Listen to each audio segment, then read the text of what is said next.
우리는 다윗의 삶을 통하여 오늘 우리가 살아가는 이 시대에 하나님이 원하시는 마음은 무엇일까를 살펴보면서 은혜를 나누고 있습니다.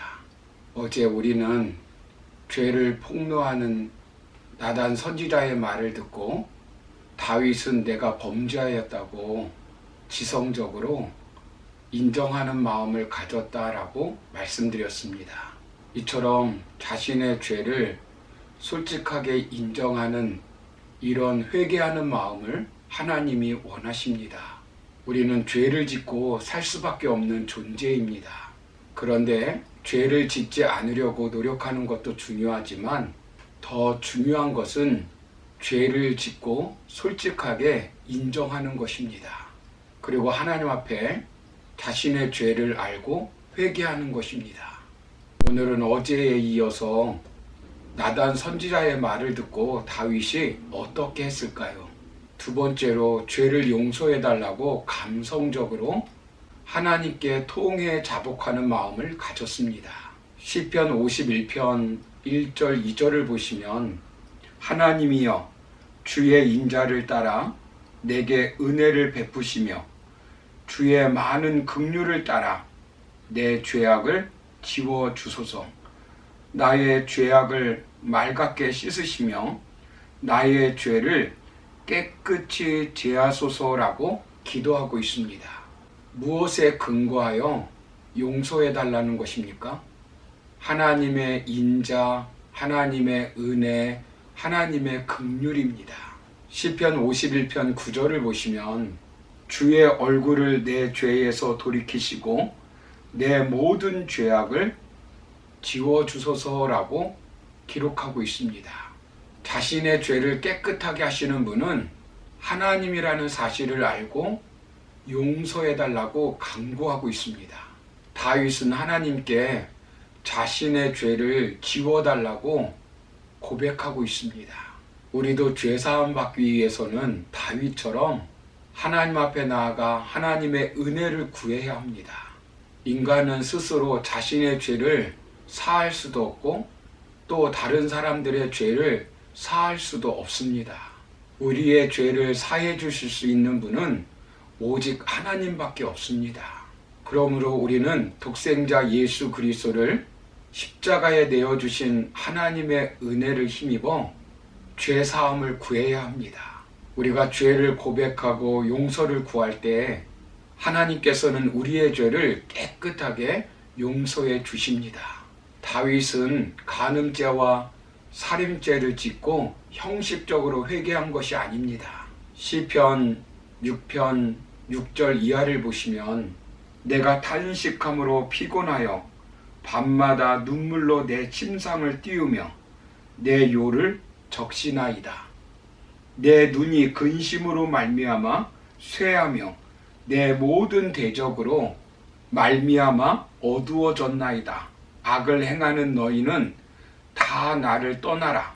여호와께서 내 울음소리를 들으셨도다라고 기도하고 있습니다. 밤마다 눈물로 침상을 적셨다고 고백하고 있습니다. 범죄로 인하여 자신이 병들었을 때 7일 동안 금식하며 땅에 엎드려 울며 회개하였습니다. 왕이 이렇게 하는 것은 쉽지가 않습니다. 다윗은 한평생 많은 참회의 시를 썼습니다. 다윗은 울다가 또 울다가 하나님께 이렇게 호소하기도 했습니다. 시편 56편 8절을 보시면 하나님이여 나의 눈물을 주의 병에 담으소서라고 고백합니다. 다윗은 한평생 자기가 지은 죄 때문에 회개하며 눈물을 흘리며 애통해하였습니다.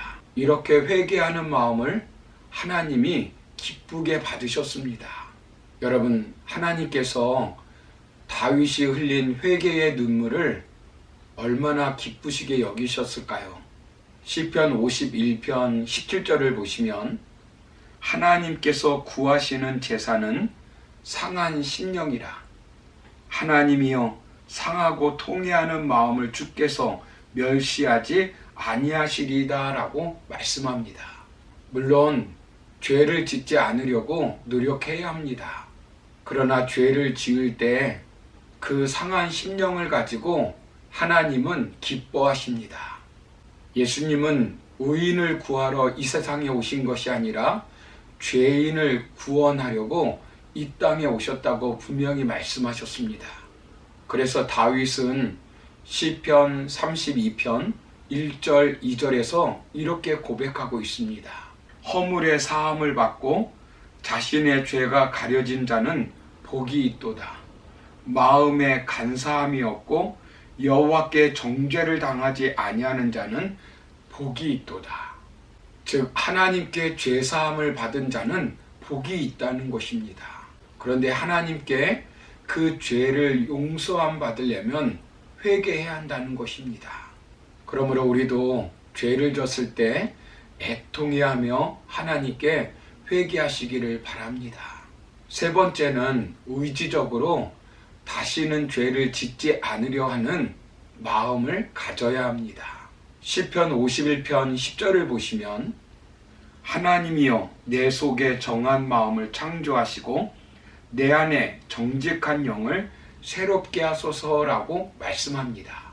하나님께 지은 죄를 고백하고 용서함 받는 것도 중요하지만 다시는 죄를 짓지 않기 위해서 변화를 받는 마음이 중요합니다.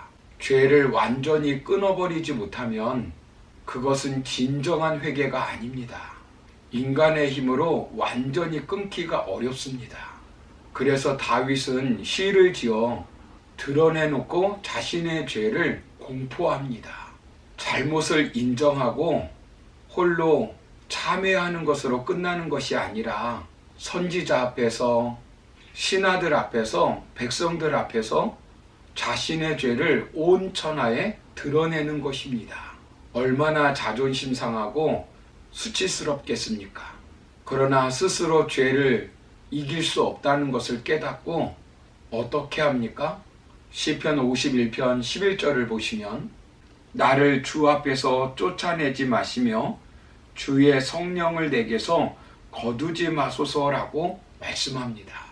죄 많은 이 세상에서 우리가 죄악을 이기고 승리하기 위해서는 무엇보다도 성령 충만함을 받아야 합니다. 성령님은 우리의 연약한 의지를 도와주십니다.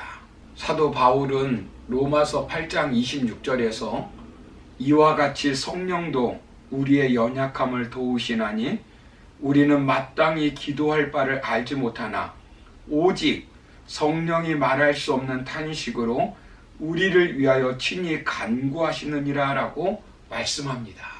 하나님은 죄 많은 이 세상에서 우리에게 진짜 원하는 것이 회개하는 마음입니다. 하나님은 다윗이 회개할 때 사무엘하 7장에서 약속하신 대로 다윗을 죽게 하거나 그 왕위를 빼앗지는 않았습니다. 그러나 죄로 말미암아 고통을 받았습니다.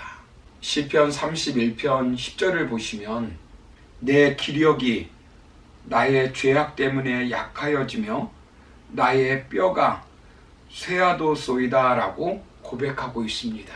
다윗은 하나님 앞에 지은 죄를 회개하고 용서를 구해서 형벌은 면했지만 그 죄의 징계로 혹독한 대가를 치루어야만 했습니다.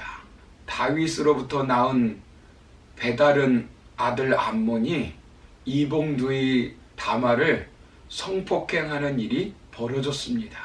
그래서 다말의 오빠 압살롬이 암논을 살해했습니다. 셋째 아들 압살롬이 반역하여 다윗은 궁에서 쫓겨났습니다.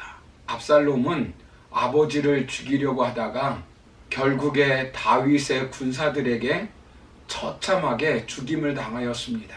넷째 아들 아도니아가 왕권을 탐하다가 죽임을 당했습니다.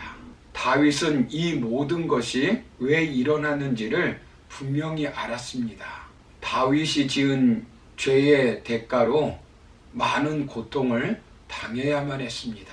사랑하는 성도 여러분, 어떤 죄를 짓고 회개하면 우리 하나님이 용서해 주시고 영적 생명을 살려주어 지옥에 가지 않게 하십니다. 치유해 주시고 회복해 주십니다.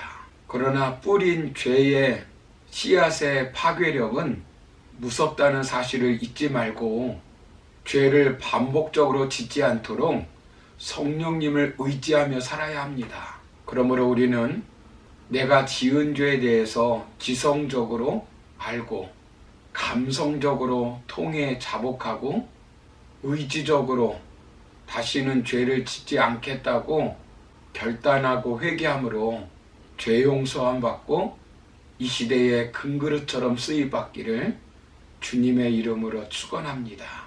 감사합니다.